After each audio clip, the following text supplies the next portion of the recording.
Hello and welcome to the Ahaki podcast, a podcast that is in proud partnership with the Ahaki Institute and Afia Nahaki. On this special episode, I am privileged to be hosting the Executive Director of UNAIDS and the Undersecretary at the United Nations in charge of advancing global health and the fight against HIV. Dr. Winnie Byanyima joins us to discuss, among others, the global shifts in global funding. How is that affecting the health work across the continent and globally, as well as issues around sexual reproductive health and rights, and incarceration as a result of abortion across Africa. So let's jump right into it. Dr. Winnie Byanyima, thank you very much for joining us for the Ahaki podcast. Thank you for having me, Solomon. Always a pleasure to meet you. The global fight against HIV sits at the very core of your JD and also passion, as a woman, as a person who has been leading this global fight. Your work was hit by the change in global funding. USAID closed, many international organizations, are struggling financially to keep their work going. My question to you is, how did the global shifts in funding affect your work? Very seriously, very significantly, because this fight against HIV/AIDS, which I lead globally, was heavily dependent on American financing for the low-income countries, mostly in Africa, and also lower middle-income countries. The burden of this disease is concentrated here in Africa. 75% of people living with HIV are here in Africa. Now, I know you may want to know why that is, but that's a different question. So, our funding for our work, that's UNAIDS work, was also very dependent on US funding, almost 60% of our funding. The other 40% was coming from Europeans and Japan and a few others, China. Mm-hmm.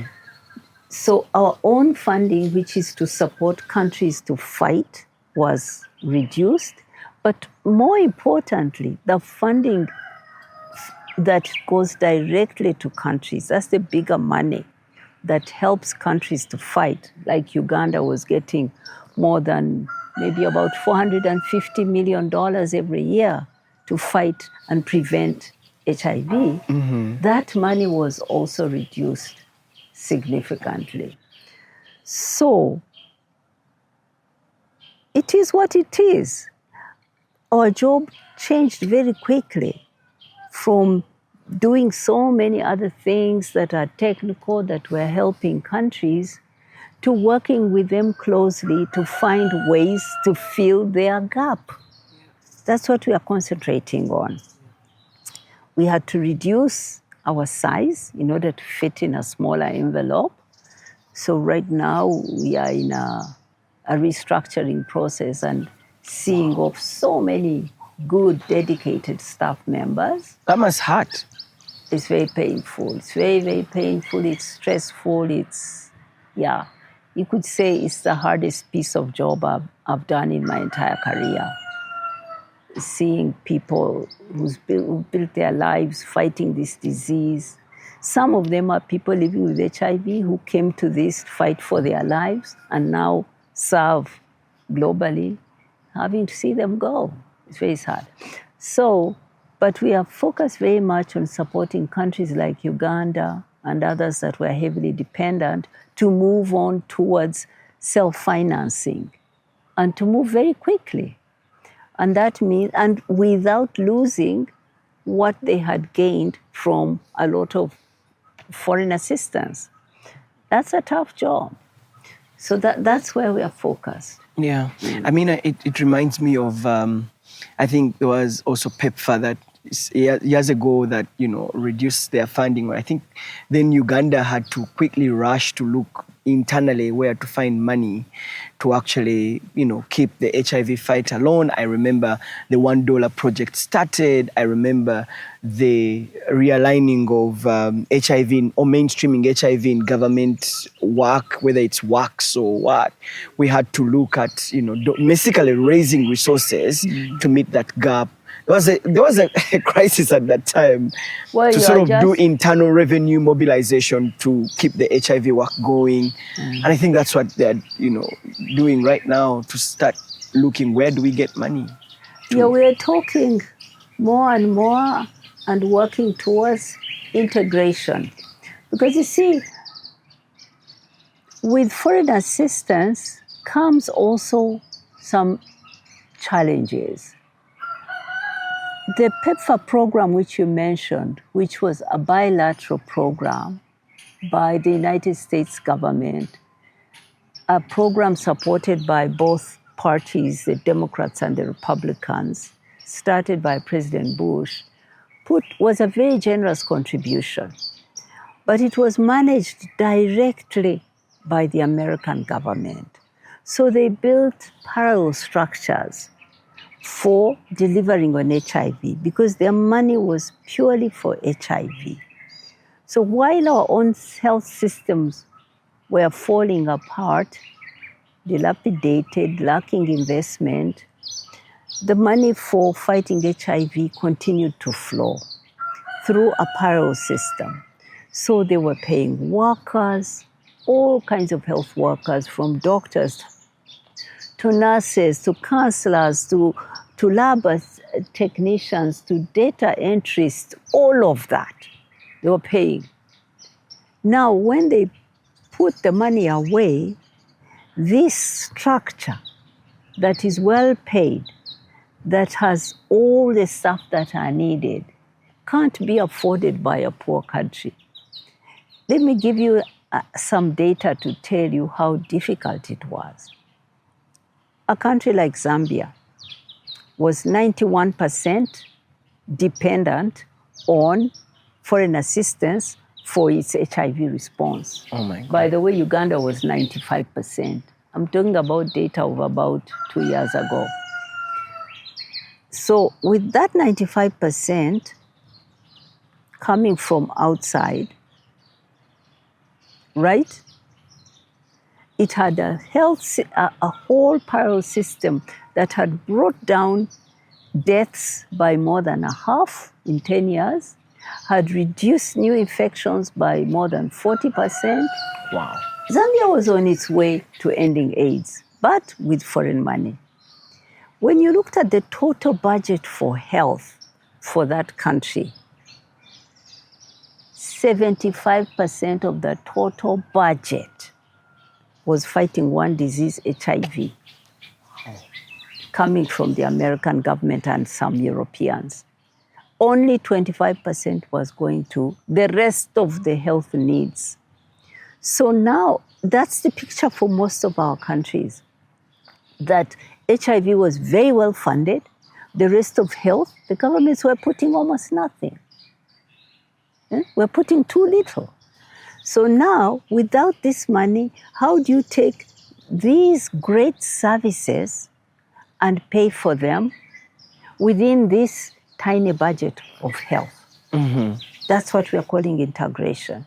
How do you integrate the health, the HIV response into a health system that's broken and weak and fragmented and all of that? Mm-hmm. Yeah. So we're trying to work with government to see how to maintain the gains, because this is about lives of people. Yeah. If they've been used to having their tablets delivered to them, or they go somewhere and they get their tablets for 3 months, they get checked, their blood is screened they have all this. How do we maintain it with a smaller budget? So we are discussing and supporting governments to achieve, find ways to increase their health budgets, and then also tap into the structure of HIV to serve more diseases. Yeah. So what if the nurse was purely for HIV? How can that nurse now also work on TB and this and this and that? I think what you're talking about, Mama Winnie, is recalibrating our health systems. The shocks in global funding have placed us in a position where we have to rethink our health systems in Africa. Absolutely. And maximally utilize our resources. And increase our investment in health. Let me tell you what shocks me about a country like Uganda. When did you last hear the president speaking about health care in this country? When did you last see him visit a hospital? I can't remember.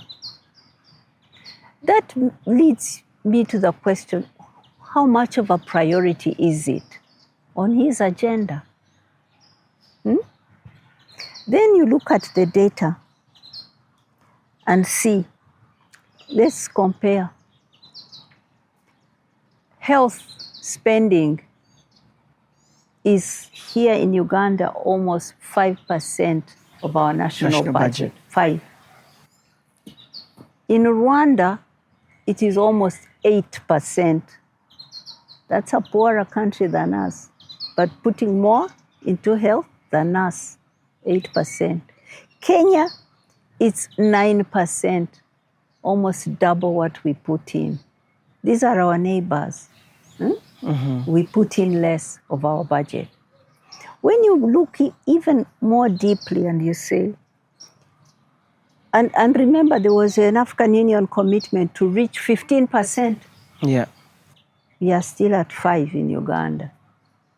We are nowhere near what we agreed with other Africans to put in health. So where is the money going? I looked at what Parliament gets. These noisy members of Parliament who spend more time talking about themselves than about people. They get, I had some figures. Yeah, but a significant budget goes to the Parliamentary Commission, really. Yes. If you look, the recurrent budget for health, that includes the wages of all the health workers in the country, doctors, nurses, health aides and all that, is 205 billion this year. 205 billion. That's wages and other costs, recurrent budget. For Parliament, 834 billion. Yes, 834 billion. 4 times more. Think about that. These loud-mouthed MPs and their travel and their allowances and blah, blah, blah is more than the recurrent budget of health. That's where our priorities are. I looked at public administration figures and I saw how much each country is putting in public administration. That means all these government bureaucrats and their privileges. With Kenya, it's about 11% of their budget. In Rwanda, it's about 25% of their budget paid to the public service. Public administration. I looked for the Uganda figure. It's not there. We are too ashamed to put it out there because it is too high. When you see the money that is spent on these civil servants, presidential advisors, what have you? It is so huge, it's embarrassing. You look through World Bank data, you can't find it. They are ashamed to put it there because it's very high. Wow. So health is not a serious priority here. This last weekend, I went with many, many friends. We have an association called Archdiocese of Mbarara Development Association, AMDA. This is an association of Catholic people who live here in Kampala and surrounding cities. We built this community. I was one of a few people who founded this organization 40 years ago. Every year, we go to visit one of our parishes and we take there the services that we can provide as people from here. We mobilize, and the biggest service we deliver is a medical camp, free treatment. From eyes to ears, ear, nose and throat, heart, cancer screening, HIV pediatric, screening. everything. We mobilize. Many hospitals give us equipment and stuff, even Mulago give us, even police. We collect a lot. But do you know, there at Nyamtanga where we were visiting, the lines of people who came for free treatment were so long, several kilometers long. We treated on one single day about 6,000 people who came from villages far just to get a test or to check their ears or to heart problem, cancer screening. Because they go to hospitals, they give them a cheat. From then on, they must pay. If they have to get a test, they pay. If they have to go for radio, for an x-ray, they pay. They don't have the money. This is the truth, that the healthcare isn't there for the majority of people. And we need to recalibrate to make it, to take our healthcare very, very seriously. And invest more in it. And cut some of this waste and all this money that the public parasitic people take. Every time the parliament sits, they increase their salaries and benefits. Wow. And they shop. Yeah. They travel and they. I mean, I saw the speaker wears the same dresses that the princesses of the UK wear. Imagine. I mean, how carried away can you get? Yeah. You are from Bukedea and you are wearing a dress like a princess in the UK. I mean, that's one of the 7 richest countries in the world. That's one of the richest families in the world. Who are you? You see, people are carried away. Yeah. With their greed, their benefits. I hear you passionately about that. The other thing which I know you're very passionate about is sexual reproductive health and rights. And I recently had you on the Baraza talking about how it is important for us to, put SRHR as part of our health system in Uganda. Would love to hear your views on that. Well, again, I won't say that we haven't been making progress. We have, but we have serious challenges on sexual, reproductive health and rights. I think about 10 years ago, about 16 women were dying every day during childbirth. That's a number that's, even 1 is too high. But 16 from morning till evening would be dying because of bleeding, because of lack of a birth attendant at birth, for many reasons. Many times because they were teenagers. So today that number is about 8. So we've reduced it by a half. Which is a great milestone, yeah. Yeah, there was some more investment in maternal health. Yeah. And it must continue. Yeah.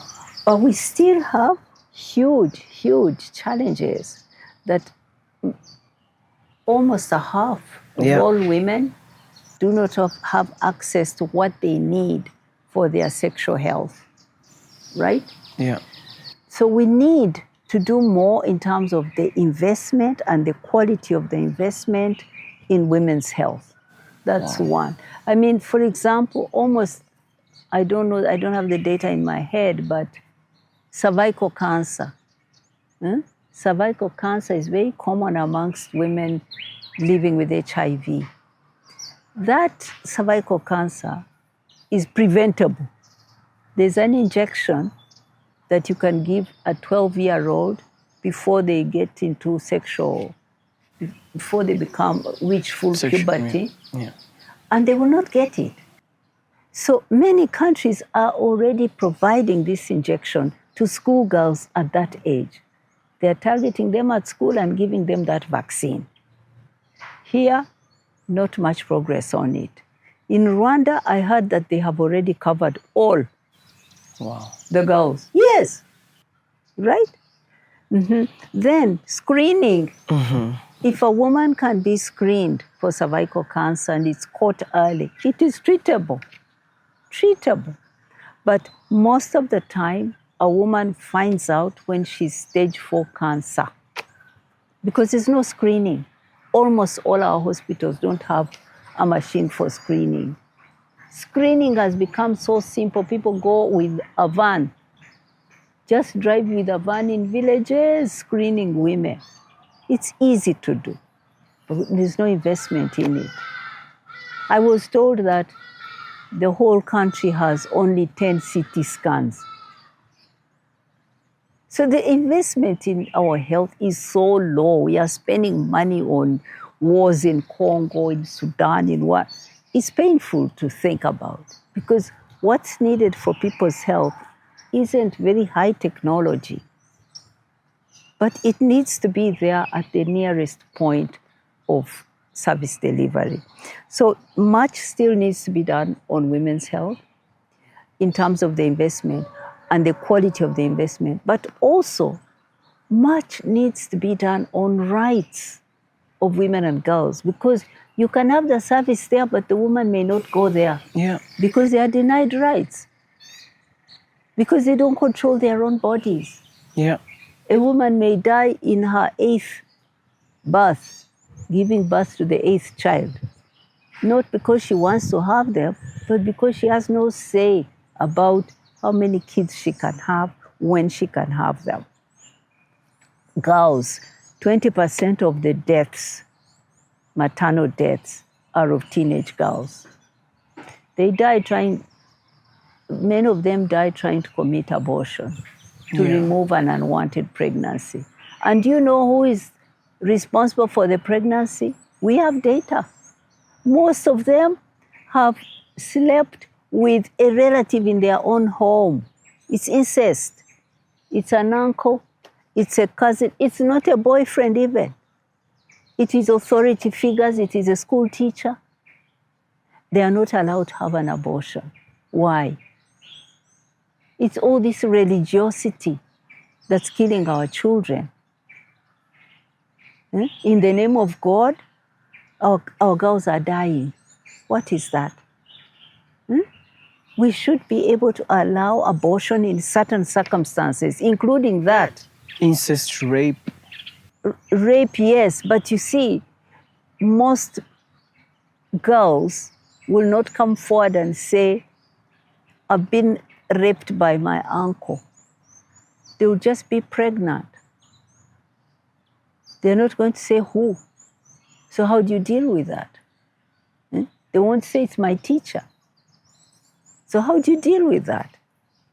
But they will go to have a backstreet abortion and die. So you need to look at the data and find a solution. And the solution does not have to comply with the edicts of religious men. You know, that brings me to this conversation, Winnie. So many of the girls that go through this go and do backstreet abortion, including, I've visited different centers where they're providing post-abortion care and listened to heart-wrenching stories of how the girls, commit these crude abortions. Some of them take detergent with, a high concentration of tea leaves. Others use even sharp objects. They're naive. And they have perforated uteruses. Some of them, their uteruses have been removed. Some of them just go to unqualified, medical people. And it's really, some of them never make it. Think about it. We provide post-abortion care budgets in many of our hospitals. And yet we, are against Could have abortion. prevented that. But the question is, even with all these different reports that have been released by national, global, bodies, when these figures are presented to the people who shape our legal and policy frameworks as a country, it becomes a question of reality versus morality. Well, I'm a Catholic, my electorate, how will they see me? And yet the data presents something different. This issue is very, very close to my heart.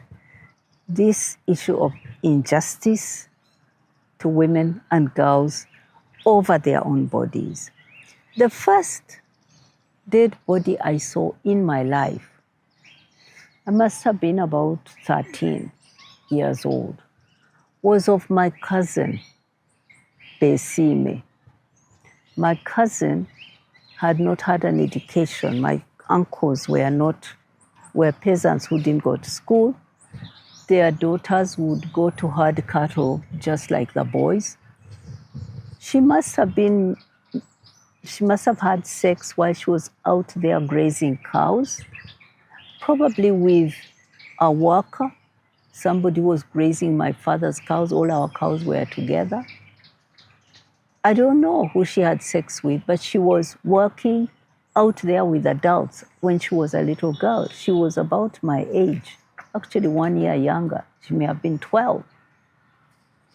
I saw her dead body in Barra Hospital because she was rushed there. She had tried to commit an abortion to live up to the expectations of her parents, and it had gone bad. She had gone septic and she died. It hit me hard. I was a little girl.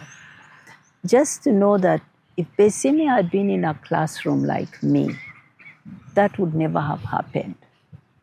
But Besime at 12 was doing adult work, grazing cows alongside men who were also grazing for a salary, and she got pregnant. So this is the injustice to girls.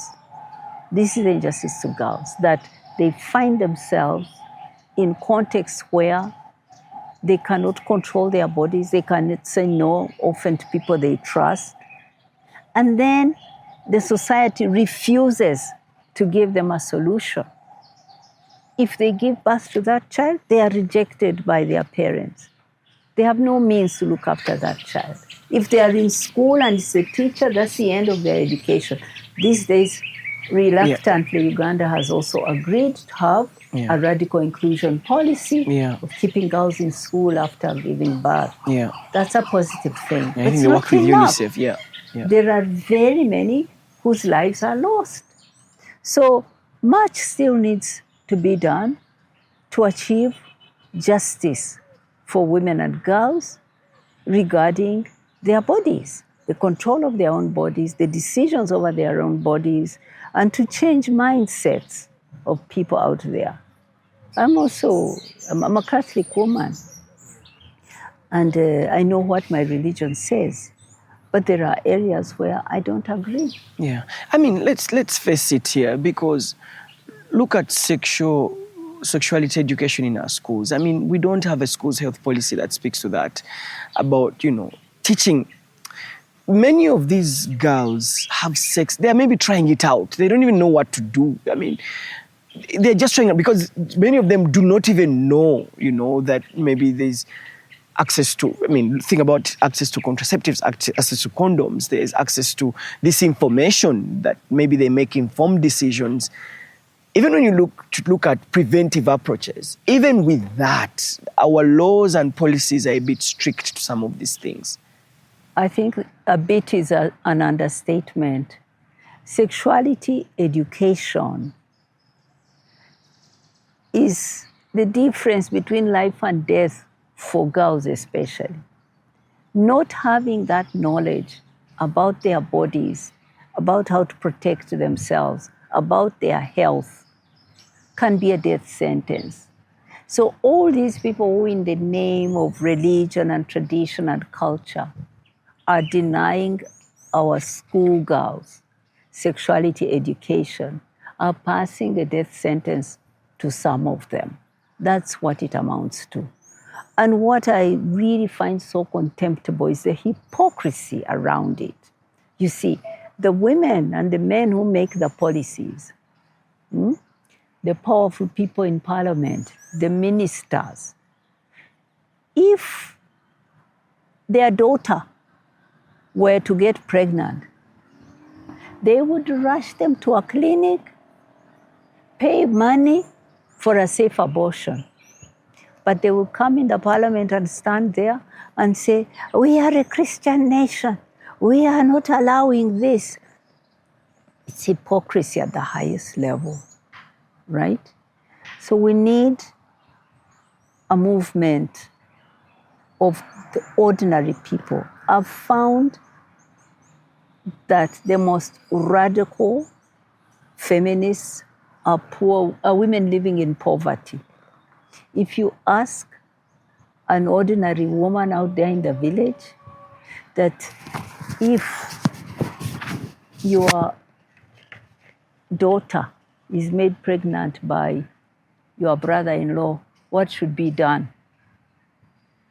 She would tell you that get that pregnancy out. It's an unwanted child.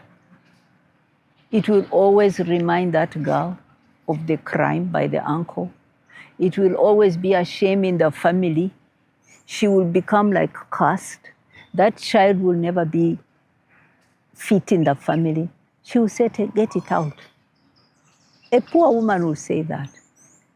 But a hypocritical woman in the parliament of Uganda or minister in the cabinet will say, no, we are Christians, we cannot tolerate that. So for me, it is the justice that people demand that is what should shape the law. Poor people living in our villages and in our slums in the cities, those people's justice is what I respect, not the justice of hypocritical middle-class people who practice one thing and say another. Yeah. I mean, we've talked about the legal framework. In many of our countries, including Uganda, abortion is illegal and it's punishable by incarceration. I mean, it's not only here in Uganda.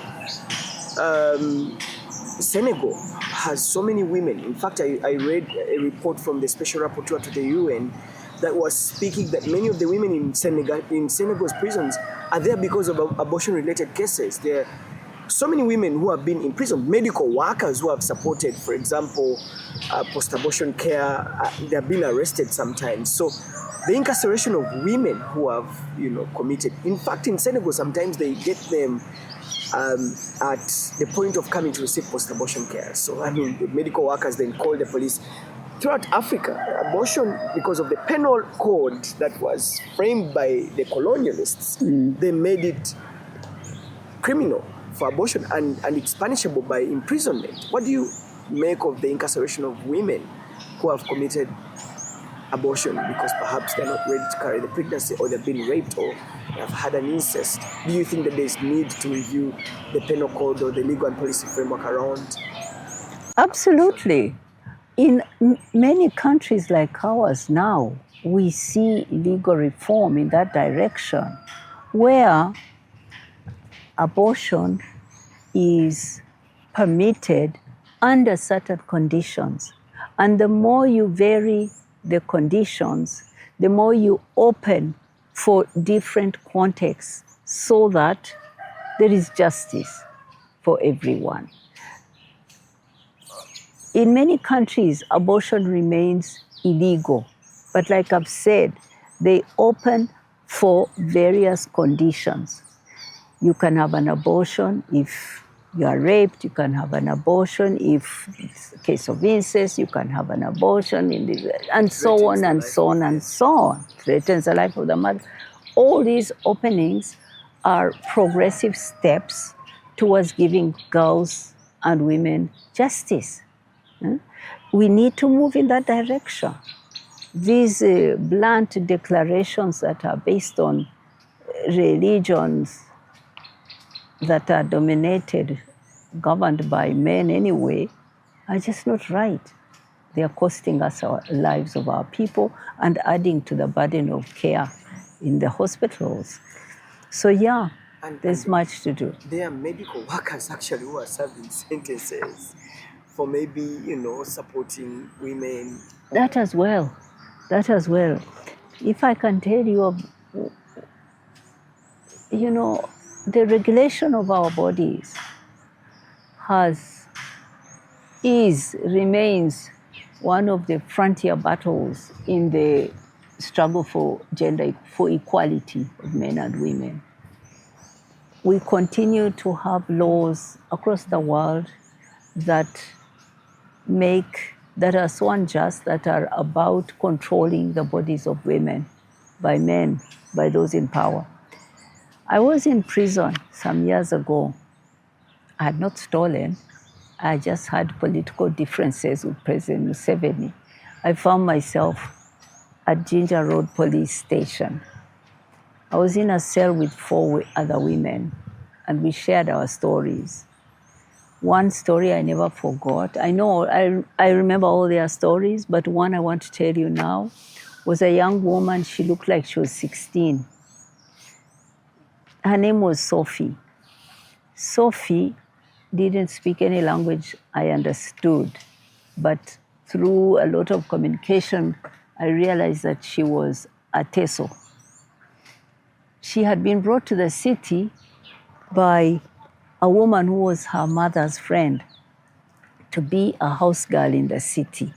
She was not in school, there was no money, so her mother gave her to her friend, a madam in the city, to go be house girl.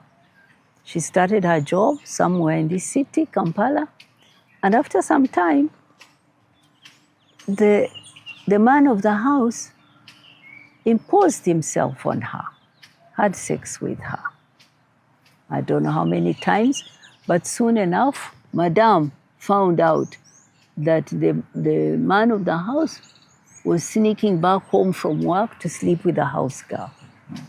She beat her up badly and threw her out, and she went on the street. A girl who speaks only Itesot and who doesn't know anyone in Kampala. She ends up on the street with other girls and becomes a sex worker. Now, then in one swoop in the city, the police make money from sex workers. They arrest them and they extort money from them because prostitution is illegal. So they are a source of income for policemen. They grab them, they take their money, and then they release them. She had no money. She ends up in jail. So here was Sophie, a girl who the government failed her by not putting her in school for free. Her mother sent her to work. She's abused by the man of the house. She's abused by the wife, the madam. She goes on the street. She finds some way to earn money and safety with other girls. And the state now punishes her with prison. There was nobody who was going to bail her out. Nobody cared about her. These are the injustices that women face and girls face. Being poor, a state that doesn't deliver the right to education and health, and a state that is ready to imprison her for making income from what is not a good job, not really a job, but a method of coping with poverty and homelessness. So I give you this story to tell you that women's lives are hard, and they are made hard not only by culture and religion that sets rules about their bodies, harsh rules, but also by a government that pretends not to have the data and to understand what poverty exclusion does to women, and uses the same rules to oppress women. Yeah. How important is it for Africa to start decolonizing or revisiting those laws that were set up by our colonizers to reflect what really is today?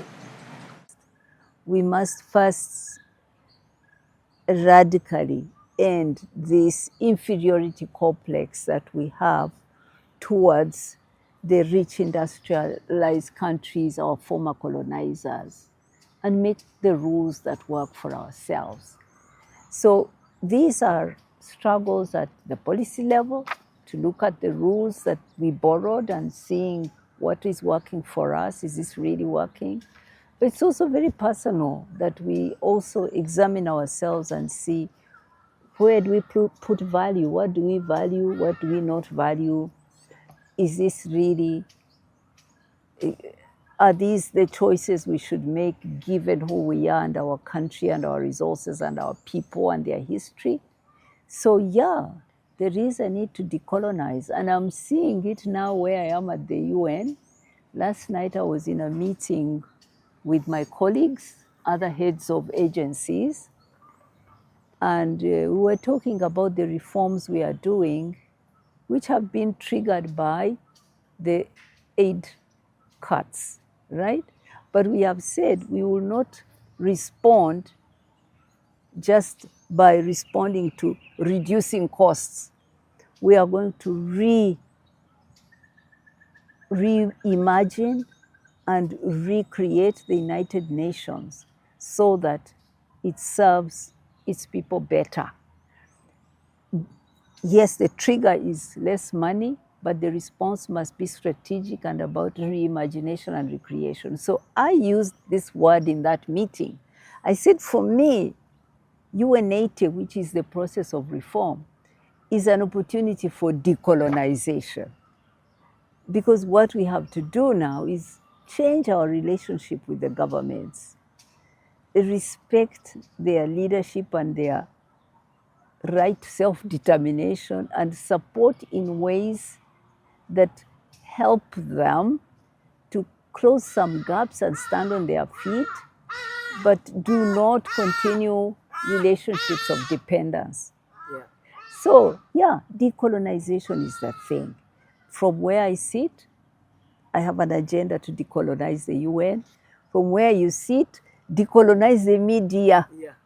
Next time you come here, wear a white shirt. Oh, an African print. Yes.